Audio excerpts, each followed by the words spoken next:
What's up out there? Kipp here with Omnia Fishing. Hope you're having a great holiday season. 2025 is right around the corner, just a couple days away. We're super excited for it. It's going to be a great year.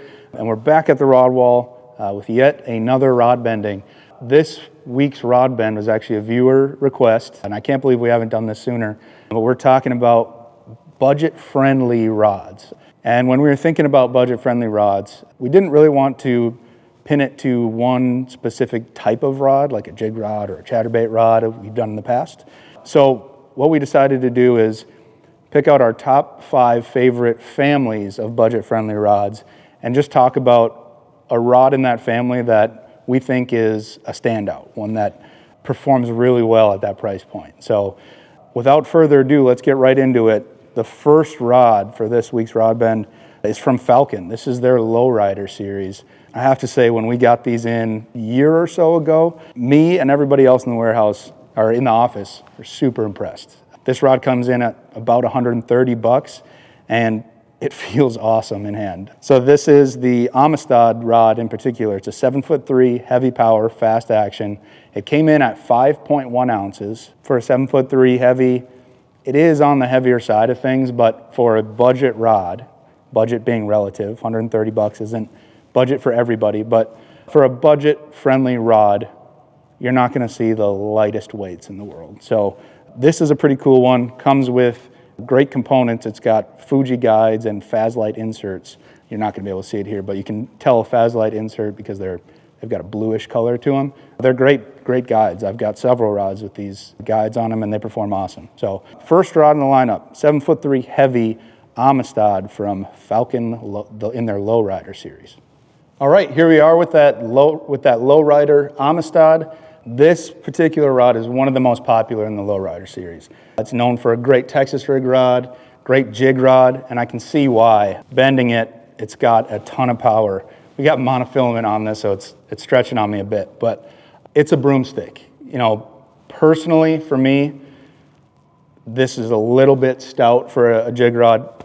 For me, I tend to use braid to a leader, more compact jigs. I go for a little bit softer rod. But if you're a full jig kind of guy, big fluorocarbon, 17, 22 pound fluorocarbon, this would be a killer jig rod. You know, and for me, I could see it working for a frog, a football jig, offshore with a big hair jig, but a ton of power. The action is from here pretty spot on. It's labeled as a fast action, and I can see that. Definitely. So if you're a straight fluorocarbon guy looking for a full-size jig rod at a great price point, give the Lowrider series a look. They definitely have other rods in this lineup too that we could have talked about. The swim jig rod is awesome, but the Amistad has been our best seller, and for good reason. If you're looking for a jig rod at a good price point, check out the Amistad from Falcon. All right, we're back with rod number 2 of this week's rod bend. This one is the Croix Bassx, another great price point rod. Comes in again about the same price point as that Lowrider, $120, $130. And this rod has been a great seller here at Omnia. It's also seen a couple different iterations over the last few years. Not too long ago, they released the previous model that had a lot more bright colors on it. They were definitely marketing a younger demographic, but this one looks a lot better in my opinion. And they fixed some things with it too. The guide train's a lot better. But the model we're talking about is the 6'8" medium extra fast. For me, this would be your super finesse type of spinning rod. I also think it would make a great forward-facing sonar rod. So if you've spent all your money on a live scope and a big graph to look at it, and you need a budget-friendly rod, the 6'8" medium extra fast from St. Croix seems like a good choice for that $130 price point. This one came in at 3.5 ounces. I know I just said you're not going to find super light rods at a budget-friendly price. This is only a 6'8" rod, so it doesn't have a whole lot of graphite there to work with, but 3.5 ounces is very respectable. Pretty minimalistic, comfortable handle, but a great choice. So let's take it to the rod wall. Let's see what this thing might be good for. All right, here we are with that Bassx 6'8" medium, extra fast. I wasn't even trying to there, but just a little bit of pressure and it loads up the tip section of that rod. So as I thought, I think it'd be a great minnow shaking rod on a budget, but you can definitely do a lot of other things with it too. If you like a shorter rod for a Ned rig, a drop shot would be great too. But this model in particular, 6/8 medium extra fast, is one that they carry out through most of their rod series, and for good reason. It seems like a super versatile rod on the shorter end. So yeah, the Bassx has been a great seller here at Omnia. This new model, I think they made some big improvements. The guide train, the balance, overall feel of the rod. And their casting, we only picked one rod per lineup, but their casting rods are awesome too. They've got some great crankbait rods in there. If you're looking for just a super versatile rod, they've got a 7/1 medium heavy that they've gotten basically all their lines of rods as well. Those are great options. But just to pick one, I think this is a standout minnow shaking rod. On to rod number 3. You guys probably knew this one was coming. This here is the Dobbins Fury. I have to be honest with you, this isn't the rod that I wanted to show you guys. I wanted to show you the 795 SB. It's their swim bait rod. I think if you are just getting into swim bait fishing, you don't want to buy a $300 dedicated swim bait rod.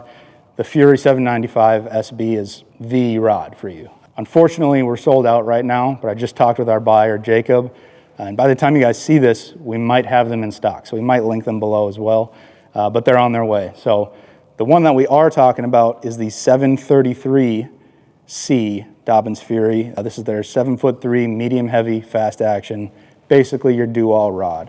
They label it as a Senko, fluke, spook, spinnerbait, horny toad. You could probably throw 10 more techniques on there too. This seems like a super versatile rod. If you're on a budget, you just want 1 or 2 rods, this would be one that you'd want to grab. But let's bring it to the rod wall, the 733C Dobbins Fury. All right, here we are with that Dobbins Fury 733, loading it up a little bit. Feels like a classic junk fishing rod. You can do everything with this. They label it as a fast. I would tend to agree. It might lean on the side of mod fast, but a fast just as well works. The cool thing about Dobbins in general, but the Fury line at $100-ish, is they have a rod for just about anything. If you wanted to run an entire lineup of Dobbins Fury rods, you could. Got crankbait rods, flipping rods, swim bait rods, do everything rods. They've got great spinning rods as well. Dobbins Fury is a classic in this price point, and it's probably going to be here for a while. There are a couple other rods that I think are right up there with this one, but Dobbins Fury, the 733 is a great one, but if there's a technique that you're looking for, chances are you can find a rod that suits that need in the Fury lineup. So Dobbins 733, let's move on to rod number 4. All right, we're back. I messed up again, forgot to give you the weight on that Dobbins Fury 733. Came in at 4.9 ounces. I mentioned it a little bit ago, but they do counterbalance their rods. They're gonna be a little bit heavier, but amazing feeling rod. This rod is the Tatula XT from Daiwa. $100 rod flat, $99.99. And for the price, I think it's really tough to beat.